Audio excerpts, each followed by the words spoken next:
இன்னைக்கு இந்த வீடியோவில் எந்த விஷயத்தை பற்றி பேச போகிறோம் அப்படின்னு சொல்லி கேட்டோம் அப்படின்னா, நாளைக்கு காலையில் 18வது லோக்சபா தேர்தல் அப்படின்றது நடக்க போகுது. ஸோ இந்த மாதிரியான சுச்சுவேஷனில் பார்த்தோம் அப்படின்னா, நேற்று சாயந்தரத்தோட பிரச்சாரம் அப்படின்றதெல்லாம் ஓஞ்சிருக்கு.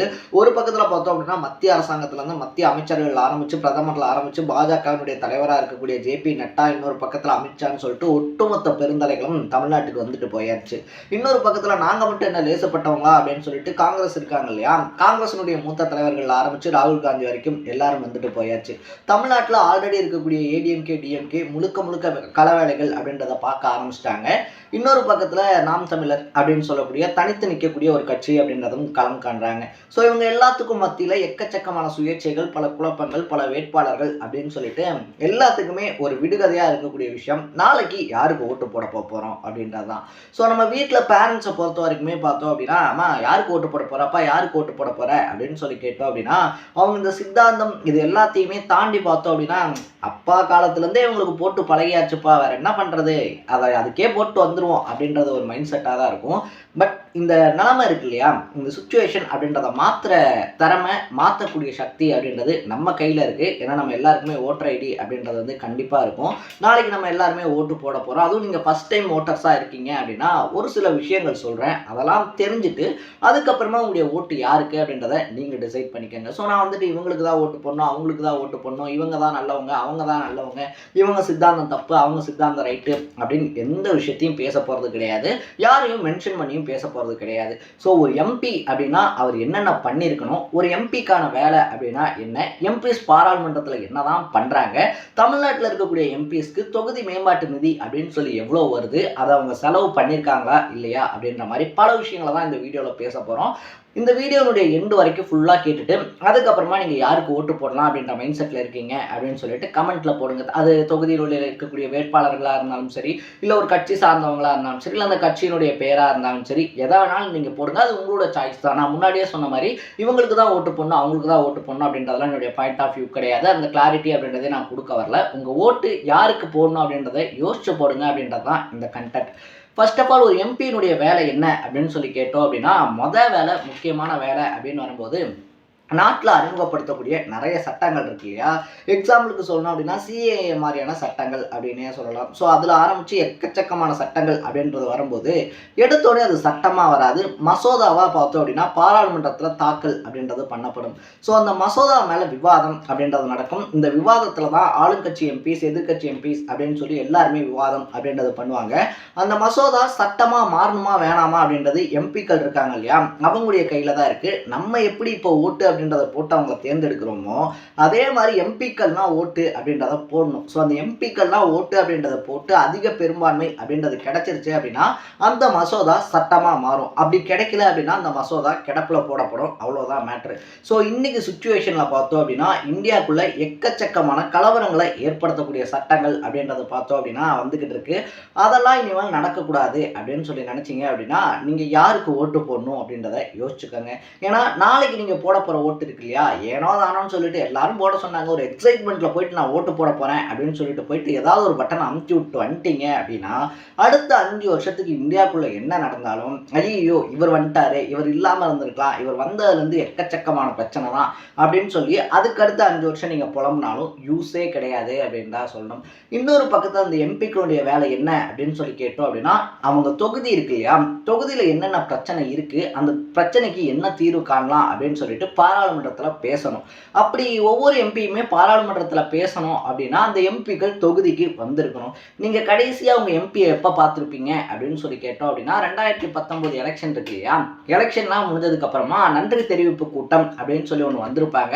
ஸோ எங்கள் தொகுதி எம்பிலாம் அதுக்கு கூட வரல, மறுபடியும் அவருக்கே தான் சீட்டு அப்படின்றது கொடுக்கப்பட்டிருக்கு அப்படின்னே சொல்லலாம். என்னடா மனுஷன் ஜெயிச்சு போனான் அப்படின்லாம் சொன்னாங்க, நன்றி தெரிவிப்பு கூட்டத்துக்கு கூட வரல. அந்த முன்னாடி ஜெயிக்கிறதுக்கு முன்னாடிலாம் பார்த்தோம் அப்படின்னா அந்த வண்டியில் மைக்கு கட்டிட்டு வேட்பாளர் என்னமோ சோளக்காட்டு பொம்மை மாதிரி நடுவில் நிற்க வச்சுட்டு இந்த சைடு 10 நிர்வாகிகள், இந்த சைடு 10 பூத் கமிட்டி மெம்பர்ஸ் எல்லாருமே இருப்பாங்க. ஜெயிச்சதுக்கு அப்புறமா மனுஷன் எங்கே போனாரு அப்படின்னு சொல்லியே தெரில. மறுபடியும் பார்த்தோம் அப்படின்னா அவர் நிற்கக்கூடிய கட்சியிலேருந்து வேட்பாளர்கள் பட்டியல் அப்படின்றத அனௌன்ஸ் பண்ணும்போது மறுபடியும் அவருக்கு தான் சீட்டு அப்படின்றது சொல்கிறாங்க. அதுக்கப்புறம் தான் ஓ ஆமாண்ணே நம்ம தொகுதியில் இவர் தானே இப்போ சிட்டிங் எம்பி அப்படின்றதே எனக்குலாம் ஞாபகம் வந்துச்சு. அந்த மாதிரி தான் கண்டிப்பாக உங்கள் தொகுதியிலேயே இருந்திருப்பாங்க. ஸோ எம்எல்ஏஸ் கூட பார்த்தோம் அப்படின்னா ஒரு சில ஏதாவது திறப்பு விழாக்கள் அதுக்கு இதுக்கு இல்லைனா உள்ளூரில் இருக்கக்கூடிய கோயில் ஃபங்க்ஷன்ஸு அப்பப்போ தலையை காட்டிட்டு போவாங்க. பட் எம்பிஸை பொறுத்த வரைக்கும் பார்த்தோம் அப்படின்னா எங்கேயா இருக்கீங்க அப்படின்னு சொல்லி நம்ம தேடக்கூடிய அளவில் தான் இருக்குது. ஒரு சில எம்பிக்கள் பார்த்தோம் அப்படின்னா இந்த சோஷியல் மீடியாஸ்ல ஆக்டிவா இருக்காங்க அப்படின்னே சொல்லலாம். சு வெங்கடேசன் இருக்கார் இல்லையா, அவரை மாதிரி எம்பிஸ்லாம் பார்த்தோம் அப்படின்னா சோஷியல் மீடியாஸ்ல ஆக்டிவா இருக்கிறதோட எந்த விஷயம் நடந்தாலும் கட்சி சார்பா அப்படின்றத தாண்டி தனிப்பட்ட விதத்துல அவர் எம்பி அப்படின்ற விதத்துல பார்த்தோம் அப்படின்னா அவருடைய கண்டனமா இருந்தாலும் சரி வரவேற்பா இருந்தாலும் சரி எதா இருந்தாலுமே தெரிவிச்சு ஒரு அறிக்கை அப்படின்ற மாதிரி விட்டுருவாரு. அந்த மாதிரி ஒரு சில எம்பிஸ் தான் இருக்காங்க. எல்லா எம்பிஸும் அப்படி கரெக்டா ஒர்க் பண்ணியிருந்தாங்களா அப்படின்னு சொல்லி கேட்டோம் அப்படின்னா எல்லா எம்பிஸையும் நமக்கு தெரிஞ்சிருக்கும். ஸோ கடந்த 5 வருஷம் 2019 2024 வரைக்கும் உங்கள் தொகுதிக்கு உங்களால் தேர்ந்தெடுக்கப்பட்ட எம்பி இருக்கார் இல்லையா, எத்தனை டைம் வந்துட்டு போயிருக்காரு, அப்படி வந்துட்டு போயிருந்தாரு அப்படின்னா என்னென்ன விஷயத்துக்காக வந்துட்டு போயிருக்காரு, தொகுதி மக்கள்கிட்ட வந்து இந்த தொகுதியில் என்ன குறை இருக்குது அப்படின்றத ஒரு டைமாவது கேட்டிருக்காரா அப்படின்றத யோசிச்சு பாருங்க. அப்படி இல்லை அப்படின்னா அந்த தொகுதிக்கு என்ன செஞ்சு தரேன்னு சொல்லி லாஸ்ட் டைம் ஓட்டு அப்படின்றத கேட்டு வாங்கிட்டு போனாரோ அந்த வேலை அப்படின்றது நடந்திருக்கான்னு பாருங்க. ஏன்னா ஒவ்வொரு தொகுதிக்குமே பார்த்தோம் அப்படின்னா ஒவ்வொரு வருஷத்துக்கும் கிட்டத்தட்ட 5 கோடி ரூபா அப்படின்றது தொகுதி மேம்பாட்டு நிதியாக ஒதுக்கப்படுது. அப்படி நம்ம கால்குலேட் பண்ணி பார்க்கும்போது பார்த்தோம் அப்படின்னா கடந்த 5 வருஷத்துல 25 கோடி ரூபா அப்படின்றது உங்கள் தொகுதிக்கும் தொகுதி மேம்பாட்டு நிதியாக ஒதுக்கப்பட்டிருக்கு. ஸோ அப்படி 25 கோடி ரூபாய்க்கான வேலை வாய்ப்புகள், அது மட்டும் இல்லாமல் அந்த 25 கோடி ரூபாய்க்கான வேலைகள் அப்படின்றது இருக்கு இல்லையா, உங்கள் தொகுதியில் நடந்திருக்கா அப்படின்றத சுற்றி பாருங்க. நம்ம தொகுதியில் 25 கோடி ரூபாய்க்கு வேலை நடந்திருக்கா அப்படின்றத நம்ம பார்த்தாலே தெரிஞ்சிடும் இல்லையா. ஏன் இந்த விஷயத்த சொல்கிறேன் அப்படின்னா, நேற்று சென்னையை சேர்ந்த ஒருத்தர் என்ன பண்ணுறாருன்னா இந்த தகவல் அறியும் உரிமை சட்டம் இருக்கு இல்லையா, அதில் போட்டு ஒரு கேள்வி அப்படின்றத கேட்குறாரு. தமிழக எம்பிஎஸ்க்கு எவ்வளோதான் ஒட்டுமொத்தமாக அமௌண்ட் அப்படின்றது ஒதுக்கப்படுது இந்த தொகுதி மேம்பாட்டு நிதிக்காக, அதில் அவங்க எவ்வளோதான் செலவு பண்ணியிருக்காங்க அப்படின்னு சொல்லிட்டு அதில் ஒரு பயங்கரமான அதிர்ச்சிகரமான விஷயமா என்ன வருது அப்படின்னு பார்த்தோம்னா, தமிழக எம்பிஸ்க்கு ஒதுக்கப்பட்ட தொகுதி மேம்பாட்டு நிதியில் கிட்டத்தட்ட 1 இல்லை 2 இல்லை 75% தொகுதி எம்பிக்கள் செலவு பண்ணலை அப்படின்னு சொல்கிறாங்க. இதில் ஒரு சில எம்பிஸ் மட்டும் பார்த்தோம் அப்படின்னா நல்லா செலவு பண்ணியிருக்காங்க. நம்ம முன்னாடியே சொன்ன மாதிரி சு வெங்கடேசன் இருக்கார் இல்லையா, அவரை பொறுத்த வரைக்கும் மதுரை தொகுதியில் நல்லா செலவு பண்ணியிருக்காரு. தொகுதி மேம்பாட்டு வேலைகள் அப்படின்றது முடுக்கிவிடப்பட்டிருக்கு அப்படின்னு சொல்கிறாங்க. ஸோ இந்த மாதிரியான சுச்சுவேஷனில் பார்த்தோம் அப்படின்னா உங்கள் தொகுதியில் உங்கள் தொகுதிக்கான வேட்பாளர்களாக இப்போ நிப்பாட்டக்கூடியவங்க புதிய ஆளாக இருந்தாலும் சரி, அவங்க முன்னாடி ஜெயிச்சவங்க இருப்பாங்க இல்லையா, இப்போ ஒரு கட்சி இருக்காங்க அப்படின்னா அந்த கட்சியை சேர்ந்தவங்க இல்லைனா எதிர்கட்சியை சேர்ந்தவங்க தான் ஆல்ரெடி எம்பியாக இருப்பாங்க. ஸோ அந்த வேட்பாளரை நிப்பாட்டுறாங்க அப்படின்னா அவங்க சொன்ன வேலை அப்படின்றத உங்கள் தொகுதிக்கு செஞ்சு கொடுத்துருக்காங்களா அப்படின்றத யோசிச்சு பாருங்க. இல்லையே தொகுதி அப்படின்னா என்னென்ன மாதிரியான வேலைகள்லாம் செய்யணும் ஒரு எம்பி அப்படின்னு சொல்லி கேட்டோம் அப்படின்னா, சாதாரணமாக உங்களுடைய தொகுதியில் ஒரு பிரச்சனை இருக்குது, என் தொகுதியில் இந்த விஷயம் இல்லை, என் தொகுதியில் இந்த விஷயம் இருக்குது அப்படின்னா அது கொஞ்சம் நல்லதாக இருந்திருக்கும்.